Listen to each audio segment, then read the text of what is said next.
The President of the United States laughing at our weak, pathetic Prime Minister.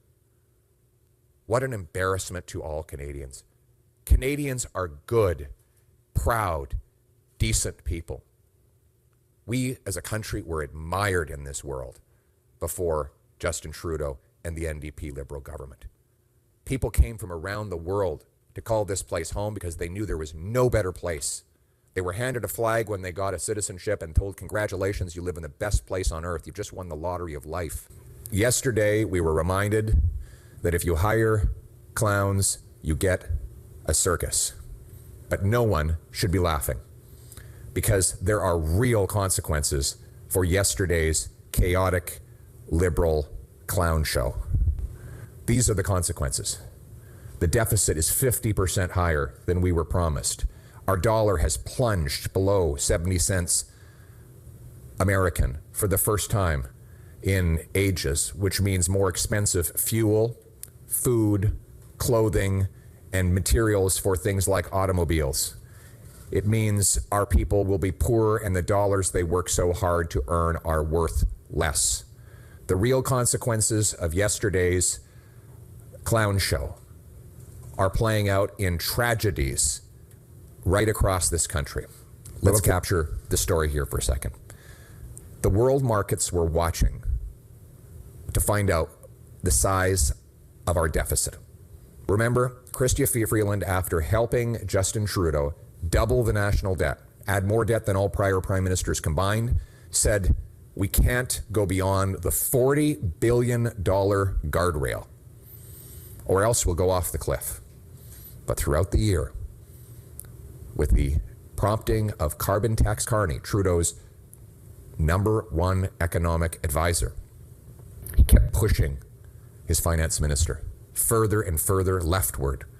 More spending for this or that political gimmick, costly political gimmick, if I can use the words of Ms. Freeland. Again and again, he grabbed the wheel of the financial bus and jerked it to the left with the enthusiastic encouragement of Carbon Tax Carney.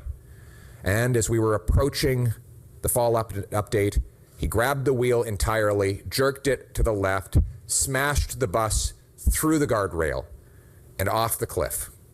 And then he thought he would blame Chrystia Freeland for it all. They had a deal that he would take Chrystia Freeland's job.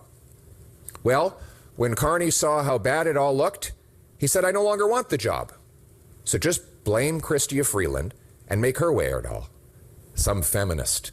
The same week Trudeau was insulting Americans for not electing a woman president, he was busy throwing his own woman deputy minister under the bus to replace her with a man. You can't make this stuff up. And then that man said, I don't want the job anymore. So the published order of precedent that the cabinet of the government of Canada had decided on was that the job would go to the industry minister, François-Philippe Champagne. He immediately resigned, faster than you could even report that he had the job. The next person in the order of precedent was Randy Boissonnault. Remember the two Randys. The Randy who claimed that he wasn't the other Randy in order to cover up the fact that he was trying to take public money for his company while he was still a minister. The man who claimed wrongly Indigenous status and had to resign in the scandal, well, he was temporarily the finance minister yesterday as well. And then we realized he couldn't have the job, so they gave it to Dominic LeBlanc. So yesterday we had 4 ministers of finance on the day they were introducing this $62 billion deficit. Global markets took note, and the dollar plunged below 70 cents US, the lowest it's been in ages. The dollars that our people work so hard to earn, that our pensioners contributed to their plans so much so that they could use, are worth less because of the chaos and clown show of Justin Trudeau and the NDP Liberals. Yesterday, Jagmeet Singh had the audacity to claim that he thinks Trudeau should resign after Singh voted just last week to keep Trudeau in power. I put forward a non-confidence motion which would have fired Trudeau and triggered an axe the tax election. And I put in that motion the words of Jagmeet Singh, and he voted against his own words. And now that those votes are behind him, he changes his story entirely. And of course, the media gives him an absolutely free ride, not questioning him at all on the obvious contradiction of claiming a man should be fired when you vote in the House of Commons to keep him in the job. The decision to call an axe the tax election is up to Jagmeet Singh, and Jagmeet Singh alone. He has got to end his hypocrisy and stop selling out the people and put his votes where his words are to trigger an election, to join with me in signaling non-confidence to bring down this government as soon as legally possible, using any means legally possible. There is the drama of refugee camps opening up in Nepean, in Ottawa, that look like something out of a third world country. There is the drama of the 1,400 homeless encampments that these socialist policies have caused through high taxes, through blocking our resource projects, and through preventing homes from being built. There is the drama of the 39-year-old woman desperate to have kids, but unable to buy a home in which to raise them, her biological clock running out. There is the drama of the worker at the Labatt Brewery who told me that he is ashamed when he talks to his kids because he never sees them due to the 3 jobs he has to work just so that he can pay the rent.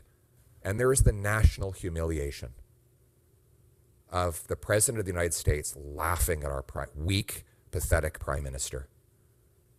What an embarrassment to all Canadians. Canadians are good, proud, decent people. We as a country were admired in this world before Justin Trudeau and the NDP Liberal government. People came from around the world to call this place home because they knew there was no better place. They were handed a flag when they got a citizenship and told, congratulations, you live in the best place on earth. You just won the lottery of life. There was a promise in this country that anyone from anywhere could do anything, that hard work would get you a powerful paycheck and pension that bought affordable food and homes in safe neighborhoods. That promise is broken. But the good news is we're going to bring home that promise. We need to trigger an axe the tax election as soon as possible.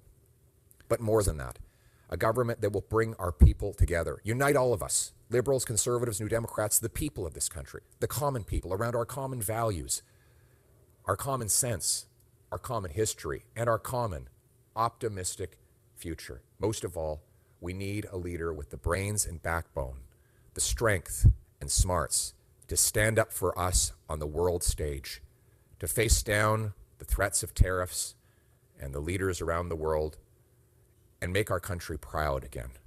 In essence, we need to make Canada strong and free. Canada first, Canada last, Canada always. Let's bring it home.